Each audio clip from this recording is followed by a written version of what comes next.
डर भी क्या अजीब चीज़ है ना, हमें न जाने किन बातों पर विश्वास करने के लिए मजबूर कर देता है। या फिर यह भी हो सकता है कि डरा हुआ आदमी किसी विश्वास की बाह थामकर अपने सुखों को टटोलने की कोशिश करता है। तेज कदमों से चलते हुए सुधाकर ने सिद्धांत से कहा, अब मुझे ही देख लो, कब से सोच रहा था कि मॉर्निंग वॉक शुरू करूं। सुबह सुबह बिस्तर छूटता ही नहीं था। अब जब डॉक्टर ने कह दिया है कि मैंने अपने जीवन शैली में बदलाव नहीं किया तो डायबिटीज़ का मरीज हो सकता हूँ, तब से बिना अलार्म के भी नींद खुल जाती है। सुबह घूमना जैसे जीवन का ज़रूरी हिस्सा हो गया है। सुबह सुबह कॉलोनी से बाहर निकलते ही कई बार आवारा सांड उनके पीछे चलने लगते थे। शुरू शुरू में तो दोनों उन्हें भगा देते थे, लेकिन एक दिन एक छोटा सा श्वान शिशु आकर बार बार उनके पाँव के पास लोट लगाने लगा तो सुधाकर स्वयं को उसके मुंह में पड़ने से नहीं बचा सका। अब तो रोज का ही यह क्रम हो गया था।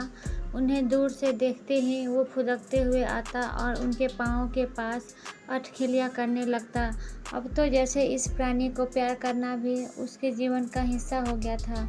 एक दिन उसने अपनी पत्नी से कहा था, जीवन में सब कुछ मनुष्य की इच्छा के अनुसार कहाँ होता है। और एक दिन वो सांड कहीं गायब हो गया। सिद्धांत बोला, आखिरी बार जब मिला था तो कैसे देख रहा था तुम्हें। आखिरी उसकी आंखें जैसे एक साथ बहुत कुछ कह देना चाहती थी। हो सकता है कि वो यही कहना चाहता हो कि अब हमेशा के लिए जा रहा हूँ, कहीं किसी दुर्घटना का शिकार न हो गया हो।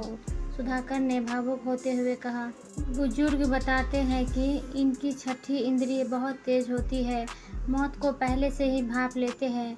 सिद्धांत ने सुधाकर से कहा, 8-10 दिन ही बीते थे कि शिशु दिखाई दिया, वही काला रंग और माथे पर सफ़ेद तिलक।